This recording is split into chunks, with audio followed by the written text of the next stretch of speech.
ଭାଗବତମୟ ହେଲା ବାଲିପଶି ଗ୍ରାମ।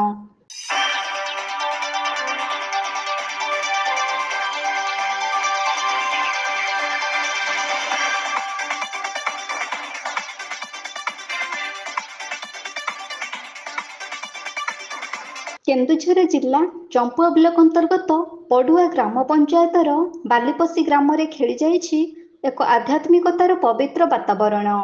ଗ୍ରାମରେ ଥିବା ଶିବ ମନ୍ଦିର ପ୍ରାଙ୍ଗଣରେ ଦେଖାଯାଇଥିଲା ଜନସମୁଦ୍ରର ପରିବେଶ। ଆଧ୍ୟାତ୍ମିକ ଚେତନାରେ ବଶବର୍ତ୍ତୀ ହୋଇ ସମସ୍ତେ ସୁସ୍ଥ ମସ୍ତିଷ୍କରେ ରୁଣ୍ଡୀଭୂତ ହୋଇ ଏକ ଶାନ୍ତିର ଜୀବନ ସନ୍ଧାନରେ ରହିଛନ୍ତି।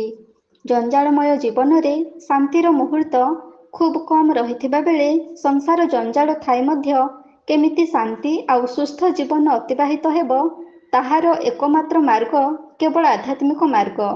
ଆଧ୍ୟାତ୍ମିକ ମାର୍ଗରେ ଭଗବାନଙ୍କୁ ଦୃଢ଼ ବିଶ୍ୱାସର ସହିତ ସ୍ମରଣ କଲେ ଜୀବନର ସମସ୍ତ ଝଡ଼ଝଞ୍ଜାକୁ ସ୍ପର୍ଶ କରି ଚାଲିଥିଲେ ମଧ୍ୟ ଅପୂର୍ବ ଆନନ୍ଦ ସହିତ ଖୁବ୍ ଶାନ୍ତି ମିଳିଥାଏ। ଏମିତି ଅନେକ କିଛି ଭଗବାନଙ୍କ ସତ ମାର୍ଗ ରହିଛି, ଯେଉଁ ମାର୍ଗ ଦେଇ ଚାଲିଲେ କି ମଣିଷ ଅନେକ କିଛି ପରିବର୍ତ୍ତନ ହୋଇଥାଏ, ତା ସହିତ ଦୀର୍ଘକାୟ ଜୀବଜଗତରେ ଏକ ଶାନ୍ତିର ବାତାବରଣ ସୃଷ୍ଟି କରିବା ପାଇଁ ଏକ ଦୃଢ଼ ପଦକ୍ଷେପ ନେଇ ପାରିଥାଏ। ସେମିତି ଏକ ସୁସ୍ଥ ଆଉ ଶାନ୍ତିର ଜୀବନ ବିତାଇବା ପାଇଁ ଭଗବାନଙ୍କ ସତମାର୍ଗରେ ପାଦ ଥାପିବା ପାଇଁ ବାଲିପଶି ଗ୍ରାମର ଭାଗବତ ଟୁଙ୍ଗି ଅନୁଷ୍ଠାନ ଦ୍ୱାରା ମନ୍ଦିର ପ୍ରାଙ୍ଗଣରେ ପାଳିତ ହୋଇଯାଇଛି ଦ୍ୱିତୀୟ ବାର୍ଷିକ ଉତ୍ସବ।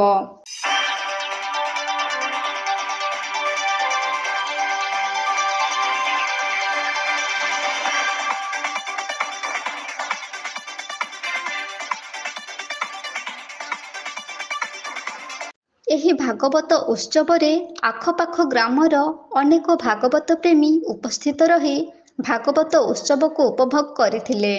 ଏହି ଭାଗବତ ଉତ୍ସବରେ ସ୍ୱତନ୍ତ୍ର ସଭା କାର୍ଯ୍ୟର ଆୟୋଜନ କରାଯାଇଥିଲା। ଦଶରଥ ମହାନ୍ତଙ୍କ ଦ୍ୱାରା ସଭା ପରିଚାଳନା କରାଯାଇଥିବା ବେଳେ ଅନୁଷ୍ଠାନର ବାର୍ଷିକ ବିବରଣୀ ପଠନ କରିଥିଲେ ସୁଦର୍ଶନ ମହାନ୍ତ। ମୁଖ୍ୟ ବକ୍ତା ଭାବରେ ସରକାରୀ ଶିକ୍ଷକ ତଥା ଅଞ୍ଚଳର ସୁନାମଧନ୍ୟ ପାଲା ଗାୟକ ପ୍ରବଚକ ତୁଳସୀରାମ ମହାନ୍ତ ଉପସ୍ଥିତ ରହି ଭାଗବତ ଟୁଙ୍ଗି ଅନୁଷ୍ଠାନ ଗଢ଼ିଥିବା ବିନ୍ଧାଣୀମାନଙ୍କୁ ଭୂୟସୀ ପ୍ରଶଂସା କରିଥିଲେ। ଦିନ ଥିଲା ପ୍ରତି ଗ୍ରାମରେ ଭାଗବତ ଟୁଙ୍ଗି ରହିଥିଲା।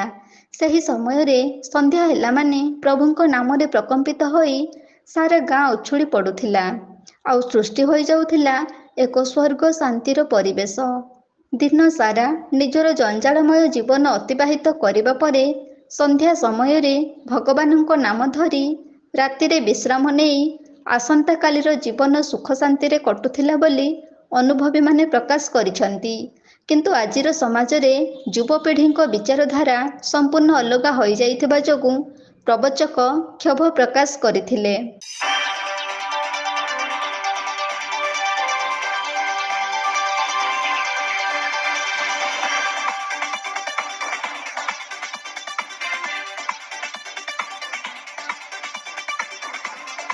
ସେହିଭଳି ମୁଖ୍ୟ ପ୍ରବଚକ ଭାବରେ ମେଡିସିନ ସ୍ପେଶାଲିଷ୍ଟ ଅଭିମନ୍ୟୁ ମହାନ୍ତ ଯୋଗ ଦେଇ ଆରମ୍ଭରୁ ଗୀତା ପାଠ କରିବା ସହିତ ଅନୁଷ୍ଠାନର ସର୍ବାଙ୍ଗୀନ ଉନ୍ନତି ସକାଶେ ସଦାସର୍ବଦା ଚେଷ୍ଟାରତ ବୋଲି ପ୍ରକାଶ କରିଥିଲେ।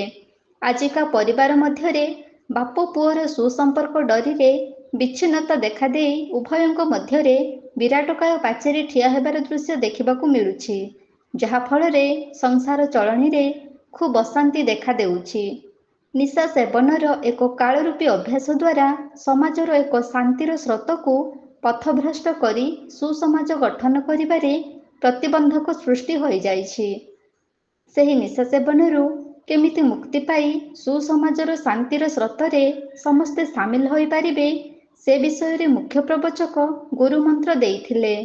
ତେଣୁ ସେମିତି ଏକ ହୀନ ମାନସିକତାରୁ ଦୂରେଇ ଯାଇ କେମିତି ଭଗବାନଙ୍କ ପ୍ରିୟଭାଜନ ହୋଇପାରିବେ, ସେହି ବିଷୟରେ ବଖାଣିଥିଲେ।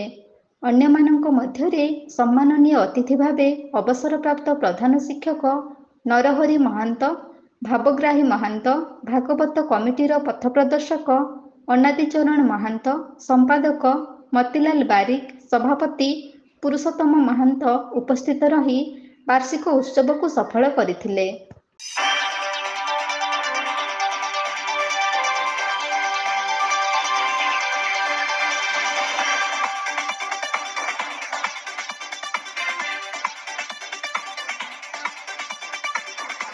କେନ୍ଦୁଝର ଚମ୍ପୁଆରୁ ଦୀପକ କୁମାର ନାୟକଙ୍କ ରିପୋର୍ଟ, ଏବି ନ୍ୟୁଜ୍।